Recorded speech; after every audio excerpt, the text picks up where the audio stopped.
former Chief Justice Sandile Ngcobo will be heading an independent panel investigating President Cyril Ramaphosa's role in the Phala Phala Farm scandal. Now, the panel's recommendations will determine whether the National Assembly starts the process to impeach Ramaphosa.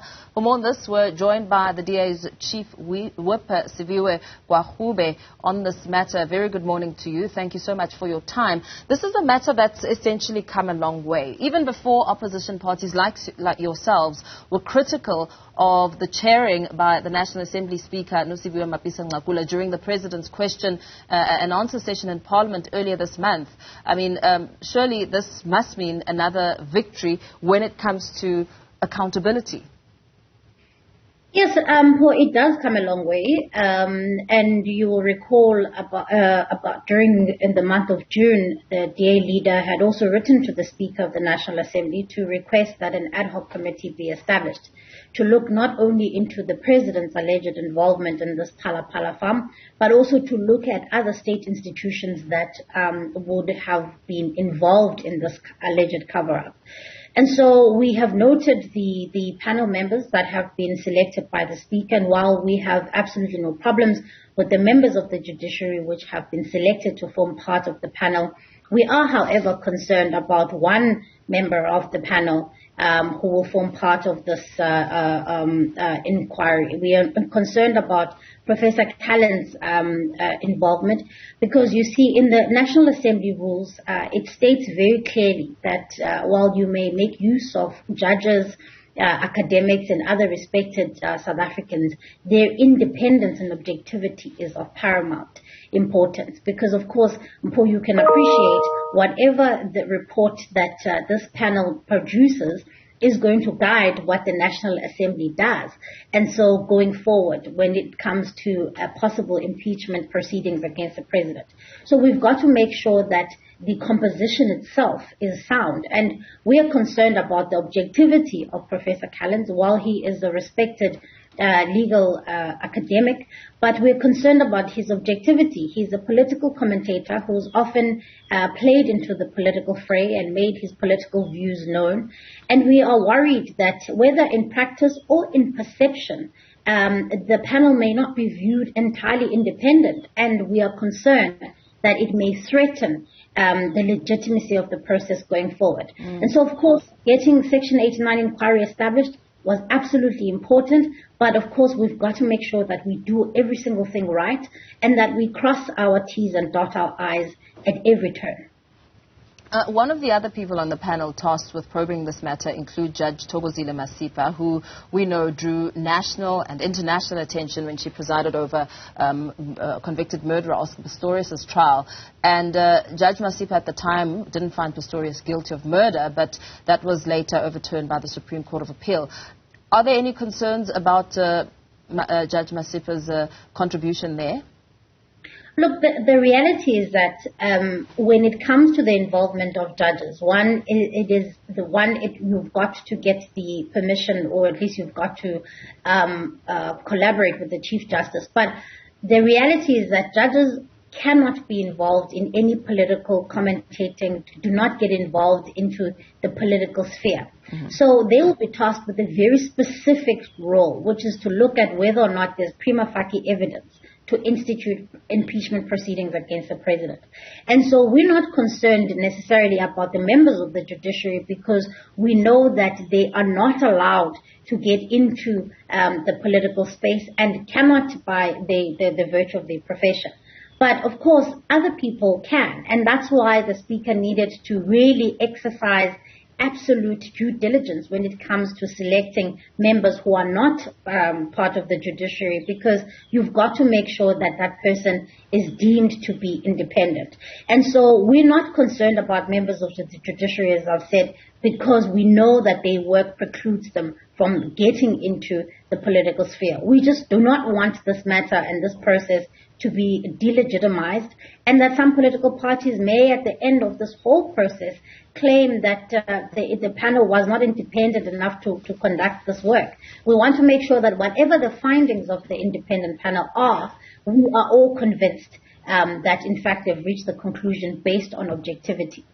The EFF argues that the National Assembly Speaker elected individuals that were not nominated by opposition parties. Perhaps give us your take on Parliament's process. Did they release the names of the nominees?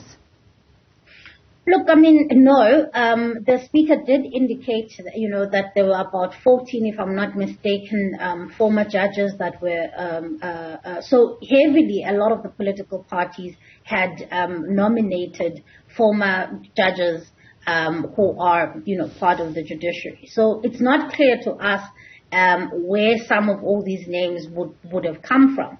And so I think that's why this this meeting with the Speaker next week Tuesday is going to be important, because she then needs to take us into a confidence and say, these were the nominations that I received, and it is on the basis of these reasons that I've chosen this panel. Because, of course, we had nominated former judges in our list, and there's no way of knowing what other political parties may have done, because the process was done directly with her office. But we're going to be having this conversation with her because we are concerned about the veracity, about the integrity of the process. Yes, you were one of the parties that made known who you had nominated, former Deputy Chief Justice Dikgang Moseneke. What was your basis on making that nomination?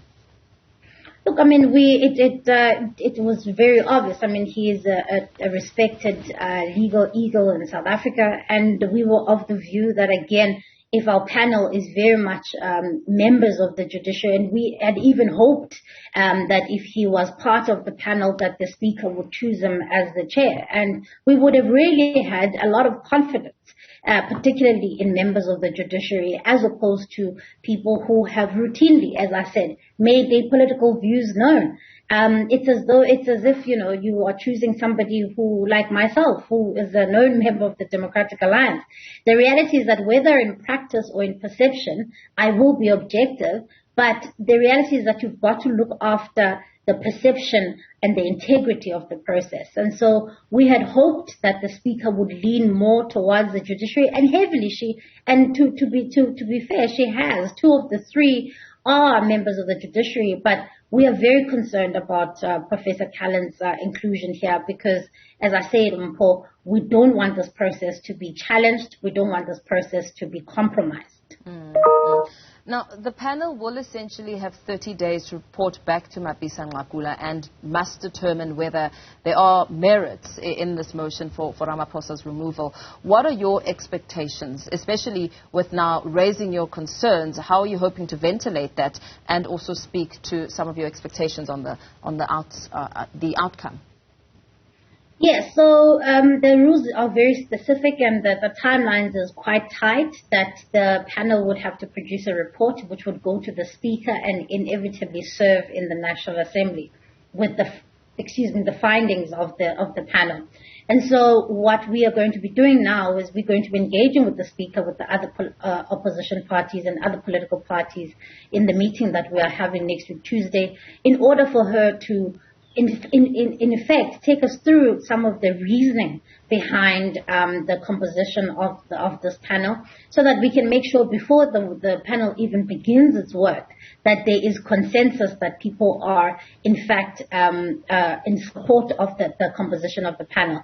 And then, of course, the matter will go to the National Assembly, and depending on what the panel says, there may be impeachment proceedings against the president or not.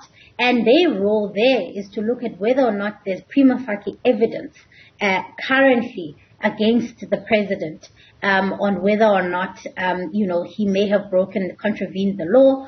And if he has, the Constitution is quite clear then.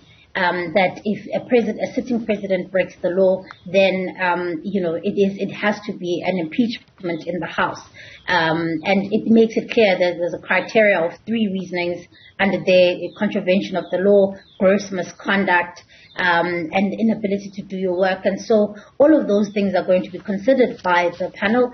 And we hope that we can get consensus on the panel before it begins its work, so that at least we can trust whatever the outcome of the panel is, which is outside of our political influence, it can be something that is accepted across the House.